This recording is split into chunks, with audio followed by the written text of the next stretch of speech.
हम लोग student math के एक्सरसाइज नंबर 1.2 क्वेश्चन नंबर 7 करेंगे। क्वेश्चन हमारे पास है find the square root of the following complex number. बिल्कुल यही क्वेश्चन हमने इसका क्वेश्चन नंबर 2 में किया था।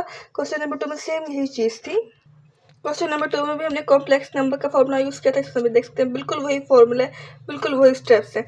सबसे पहले हमने क्या किया था, उसमें कि लेट किया था ये जेड की वैल्यू है। जेड की वैल्यू हमने इसलिए लेट की थी कि हमने जेड का मॉडुलस जस्ट फॉर्मूले में गिवन है और इस फॉर्मूले के थ्रू तो हमने सारी वैल्यूज निकालनी है। तो इसलिए हम सबसे पहले जो है जेड का मॉडुलस निकाल लेंगे। जेड का मॉडुलस का जो फॉर्मूला होता है वो square root x square plus y square होता है। तो उसको सपोज कर लेंगे ये एक्स है, इसको सपोज कर लेंगे वाई है, तो उसमें वैल्यूज पुट कर देंगे। वैल्यूज पुट करने के बाद सिंपल इसको सॉल्व करके 25 आ जाएगा।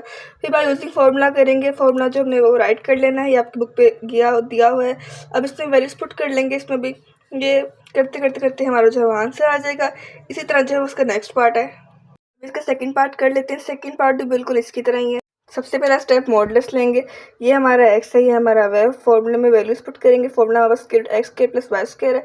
इसको मॉडुलस को सॉल्व करते इसका आंसर जो 10 आ जाएगा। इसके बाद जो फॉर्मूला यूज़ कर लेंगे, फॉर्मूला राइट कर लेंगे, फॉर्मूला वैल्यूज पुट करेंगे, तो उसको सिंपल जो स्टेप्स सॉल्व करने वाले होते हैं वो करेंगे, हमारा आंसर जो आ जाएगा।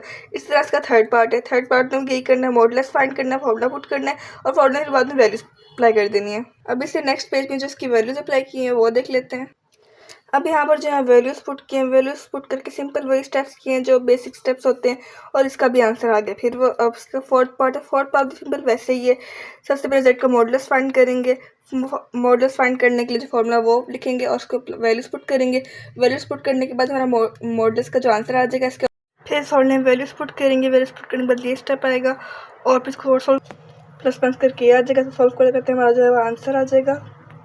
अगर आप लोग कहते हैं मैं क्वेश्चन नंबर 7 का हर पार्ट क्वेश्चन नंबर 2 की तरह स्टेप बाय स्टेप समझाऊँ जिस तरह मैंने क्वेश्चन नंबर 2 समझाया था, तो मुझे कमेंट्स में